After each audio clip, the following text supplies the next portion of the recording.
যে কোনো নারী বা মায়ের জন্য মাতৃত্ব সবথেকে সুন্দর একটা সময়, এবং এই সময়টাতে কিন্তু পরিবারের সদস্য সহ যিনি গর্ভবতী মা সবারই কিন্তু একটাই প্রচেষ্টা থাকে যে গর্ভবতী মা কতটুকু সুস্থ থাকবে, সেই সাথে তার গর্ভস্থ শিশু কতটুকু সুস্থ সুন্দরভাবে এই পৃথিবীতে আসতে পারবে। আজ আমরা আলোচনা করার চেষ্টা করব রমজানে গর্ভবতী মায়েদের কতটুকু সচেতন হওয়া উচিত, কিভাবে তারা সুস্থ থাকতে পারবে। দর্শক, আপনাদের সবাইকে আমন্ত্রণ জানাচ্ছি এমির রশিদ হসপিটাল নিবেদিত এখন টিভি রমজানের বিশেষ আয়োজন রমজানের স্বাস্থ্য। আমি নুসরাত দীপা আপনাদের সঙ্গে রয়েছি। আমাদের আজকের আলোচ্য বিষয় হচ্ছে রমজানে গর্ভবতী মায়েদের করণীয় কী। আর এই গুরুত্বপূর্ণ বিষয় নিয়ে কথা বলার জন্য আজ আমাদের সঙ্গে রয়েছেন professor doctor Rumana Arman, professor বন্ধ্যাত্ব স্ত্রীরোগ ও প্রসূতিবিদ্যা বিশেষজ্ঞ। ম্যাম, আপনাকে স্বাগত জানাচ্ছি এবং সেই সাথে মাহে রমজানের শুভেচ্ছা। তোমাকেও শুভেচ্ছা মাহে রমজানের।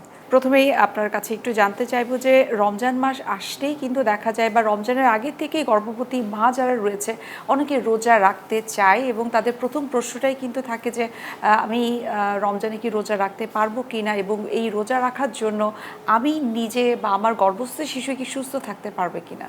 হ্যাঁ, আমরা তো আমাদের ডে টু ডে প্র্যাকটিস, প্রতিদিন যে আমরা পেশেন্ট দেখি, আমরা অনেক বড় সংখ্যক একটা পেশেন্ট পাই যারা গর্ভবতী, এবং তারা আমাদের কাছে আসে। তাদের প্রথম কথা থাকে যে ম্যাডাম আমরা রোজা রাখতে পারবো কিনা, কারণ ধর্মীয় দিক থেকে হোক বা মানসিক প্রশান্তির দিক থেকে হোক, রোজা রাখতে না পারলে তাদের একটা অস্বস্তি কাজ করে, কিছুটা আবেগ কাজ করে। হ্যাঁ, তো সেজন্য এটা তাদের প্রথম একটা প্রশ্ন আমাদের কাছে থাকে।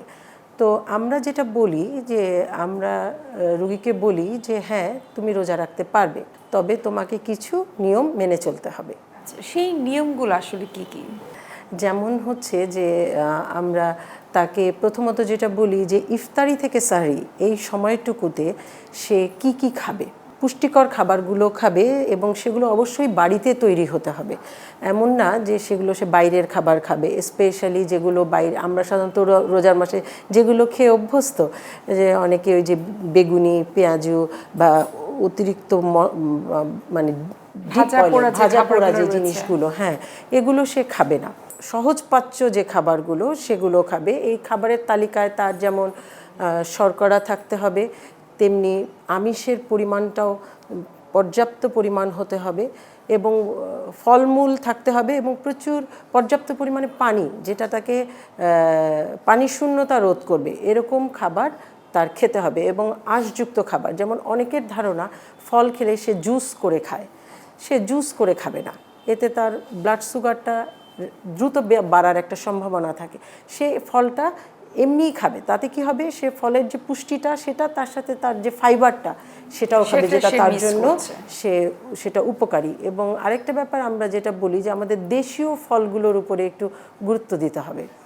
যেহেতু আপনি ব্লাড সুগারের কথা বললেন যে কোনো জুসি আইটেম খেলে ব্লাড সুগার বেড়ে যেতে পারে, আমরা কিন্তু দেখেছি যে প্রেগনেন্ট মায়েদের কিন্তু এখন বর্তমান যুগের প্রেক্ষাপটে আমরা দেখেছি যে জেস্টেশনাল ডায়াবেটিস অর্থাৎ গর্ভকালীন ডায়াবেটিসের হওয়ার সংখ্যাটা অনেক বেশি বেড়ে গেছে। তাদের জন্য স্পেশাল কি প্রিকশন তারা নিতে পারে রমজানে? মিষ্টি জাতীয় খাবারগুলো তো অ্যাভয়েড করবেই, এবং ডায়াবেটিক চার্ট খাবারের যে তালিকাটা সেটা সে মেনে চলবে। ফল খেলে সেটা জুস করে খাবে না, সেটা সে ডিরেক্ট ফলটাই খাবে, এবং এর মধ্যে যেমন সে কলা রাখতে পারে, একটা সবজি কলা সেটা খেতে পারে, সবুজ আপেলটা খেতে পারে। আরেকটা ব্যাপার হচ্ছে খাওয়ার পরে সে হাঁটবে 15-20 মিনিট, একটু হাঁটা চলা করবে। এতে কি হবে, এতে তার যে ব্লাড সুগারটা এটা নিয়ন্ত্রণে থাকবে। অর্থাৎ আপনি যেটা বলছেন যে একটা সুষম খাবার তাকে খেতে হবে, ব্যালেন্স ডায়েট যেটাকে আমরা বলি, কিন্তু তার পাশাপাশি যতটুকু আমরা জানি যে জেস্টেশনাল ডায়াবেটিস যাদের হয়ে থাকে তাদেরকে ইনসুলিন দিতে হয় বা বিভিন্ন ধরনের মেডিকেশনস গ্রহণ করতে হয়। এই উত্তরটাই আপনার কাছ থেকে জানবো যে কীভাবে তারা এই সুগারটাকে কন্ট্রোলের জন্য কি কি বিষয় তাদেরকে মেনে চলতে হয়, এই ম্যানেজমেন্টটা জানবো। একটা বিরতির সময় হয়ে গেছে, আমরা বিরতি নিচ্ছি।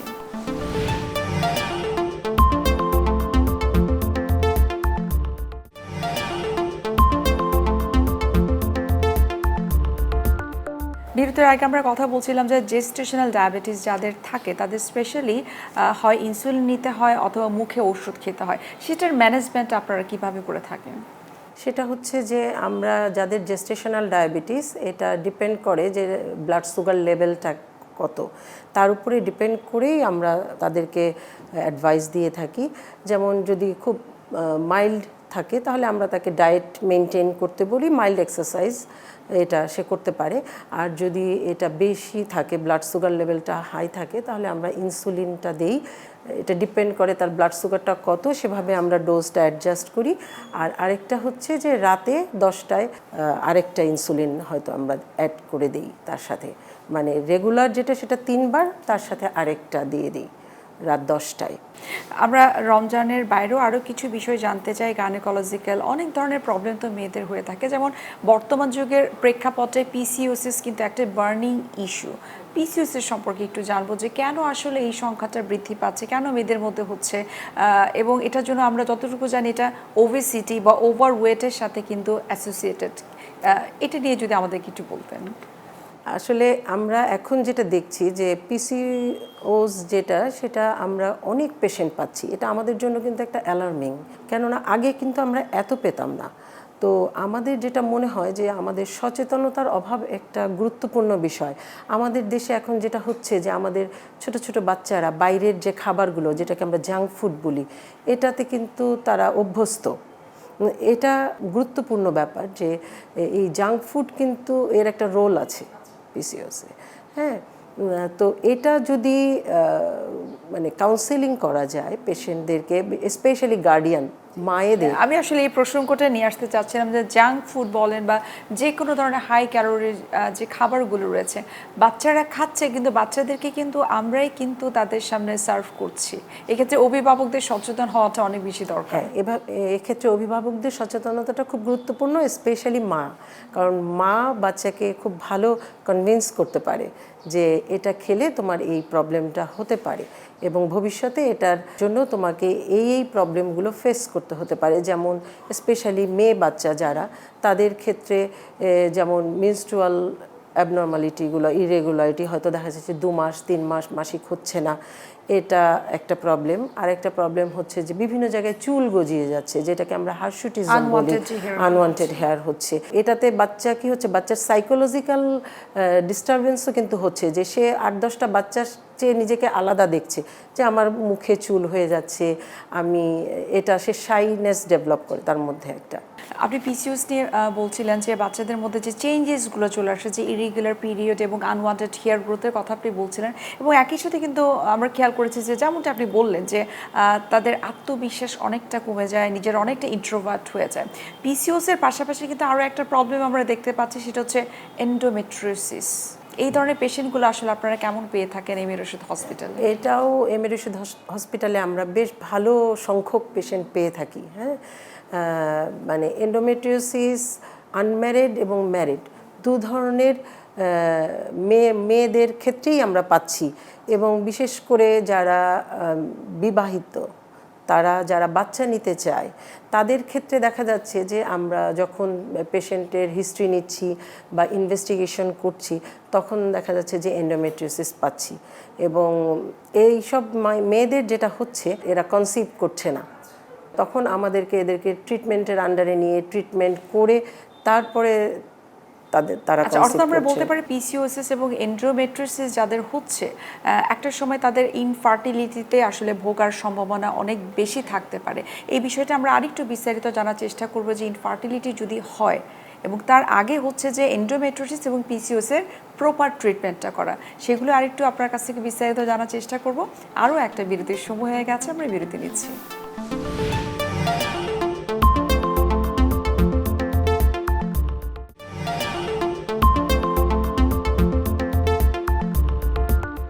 বিরতির আগে আমরা পিসিওএস এবং এন্ডোমেট্রিওসিস নিয়ে কথা বলছিলাম। ম্যাম, আপনি যদি একটু আমাদেরকে বলতেন যে এটার ট্রিটমেন্ট আসলে কি হতে পারে, কারণ আমরা যতটুকু জানি এবং আপনিও বললেন যে প্রপার ট্রিটমেন্টটা যদি না হয় সেটা একটা সময় কিন্তু ইনফার্টিলিটির দিকে চলে যায়। হ্যাঁ, যেমন পিসিওসের ক্ষেত্রে যে পেশেন্টগুলো আসে এগুলোকে আমরা ক্যাটাগরাইজ করি ওবেজ, নন ওবেজ, এরকম। মানে কিছু থাকে যে ওয়েট অনেক বেশি, ওভারওয়েট, আর কিছু থাকে যে না ওয়েট নর্মাল বাট পিসিওস। হ্যাঁ, তো এই দু ধরনের পেশেন্টকে আমরা যেভাবে ট্রিটমেন্ট করি যে প্রথম তাদের সাইকেলটাকে আমরা রেগুলার করার চেষ্টা করি এবং ওয়েট কমানো, ওজন কমানোটা খুব ইম্পর্টেন্ট। হ্যাঁ, এটা কমালে দেখা যায় যে অনেক সময় যে আপনার যে ওষুধ দিয়ে যে ট্রিটমেন্টটা করছেন সেটা আরও রেজাল্ট, আউটকামটা অনেক ভালো আসে।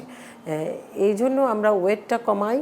আইদার তাকে আমরা বলি যে তার ডেইলি খাবারের যে ব্যাপারটা সেটা সে মেনটেন করবে, জাঙ্ক ফুড অ্যাভয়েড করবে, কার্বোহাইড্রেট খাওয়াটা, শর্করা জাতীয় খাবার একটু কম খাবে, সেটা আমরা তাদেরকে একটা তালিকা, খাদ্য তালিকা দিয়ে দিই, সেভাবে সে মেনটেন করবে, এক্সারসাইজ করবে ওয়েট কমানোর জন্য। আর তারপরে আমরা ওষুধ দেই তার সাইকেলটাকে রেগুলার আমাদের করার দেশের জন্য। প্রেক্ষাপটে কিন্তু আমি অনেক ক্ষেত্রে দেখেছি যে পিসিওএস এর জন্য এই যে আপনি বলছেন যে ওয়েট কমানোটা অনেক বেশি ইম্পর্টেন্ট, কিন্তু অনেক রোগী এবং রোগীর যে পরিবারের সদস্য যারা রয়েছে তারা মনে করে যে ডাক্তার আমাকে কোনো ধরনের ঔষধ দেয় নাই, কিন্তু আমাকে ওজন কমাতে বলেছে, কিন্তু তারা এক্সপেক্ট করে যে আমাকে কোনো ধরনের ঔষধ দিবে, পিল দিবে, যেটা আমরা জানি যে পিসিওএস এর জন্য বা এন্ডোমেট্রিওসিসের জন্য বিভিন্ন ধরনের পিল আপনারা সাজেস্ট করে থাকেন। হ্যাঁ, আমরা পিল দেই এবং অনেকের আবার ধারণা থাকে পিল খেলে সে মোটা হয়ে যাবে। সেখানে আমরা বলি যে না, আমরা আধুনিক অনেক পিল আছে যেগুলো অনেক লো ডোজের, এটা তাদেরকে আমরা কাউন্সেলিং করি যে না, এটাতে তোমার হয়তো ওয়েট গেইন এভাবে হবে না, তোমাকে এক্সারসাইজ করতে হবে। কিছু ওষুধ আছে ওয়েট কমানোর, ওজন কমানোর জন্য, তবে আমরা পেশেন্টকে এনকারেজ করি যে তুমি ন্যাচারালি স্বাভাবিকভাবেই যদি ওজনটা কমাতে পারো সেটা সবচেয়ে ভালো। আর সে ফেল করে গেলে তখন আমরা ওষুধ দিই আর কি ওজন কমানোর। আচ্ছা, আপনি বলছিলেন যে এন্ডোমেট্রিওসিস বা পিসিওসিস সেটা কিন্তু ম্যারিড আনম্যারিড বোথ গ্রুপেরই কিন্তু হতে পারে। আপনি আনম্যারিডদের নিয়ে আমরা কথা বলছিলাম, যদি ম্যারিড পার্সনদের যদি এন্ডোমেট্রিওসিস হয় তখন তাদের ট্রিটমেন্ট প্রোটোকলটা কি হতে পারে, আর যারা আনম্যারিড বা টিনেজার যারা, তাদের ট্রিটমেন্ট প্রোটোকলটা কীরকম হতে পারে? মোটামুটি ট্রিটমেন্ট প্রোটোকল দুটোর বেলাই একই, দুটোর এন্ডোমেট্রিওসিস আনম্যারিড এবং ম্যারিড দুজনের একই। এখানে কোশ্চেন হচ্ছে যে সে বাচ্চা নিবে কিনা বা তার সাফার্টিলিটি আছে কিনা। সে এখন বাচ্চা নিতে চাচ্ছে, অনেক দিন ট্রাই করছে, তার হচ্ছে না, সে মেইনলি এসছে কিন্তু যে তার বাচ্চা হচ্ছে না। তখন আমরা যখন তাকে তার হিস্ট্রি নিলাম বা তার ইনভেস্টিগেশন, এক্সামিনেশন করলাম, তখন কিন্তু এটা ইনসিডেন্টাল ডায়াগনোসিস হয়ে যায় যে সে তার এন্ডোমেট্রিওসিস আছে।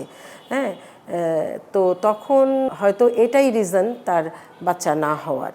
তখন আমরা যেটা করি, তার এন্ডোমেট্রিওসিসটাকে ফার্স্ট ট্রিটমেন্ট করি, ট্রিটমেন্ট দিয়ে তাকে একটা স্টেজে নিয়ে আসার পরে দেন আমরা তখন সাফার্টিলিটি, বাচ্চা হওয়ার ট্রিটমেন্টটা দেওয়া শুরু করি।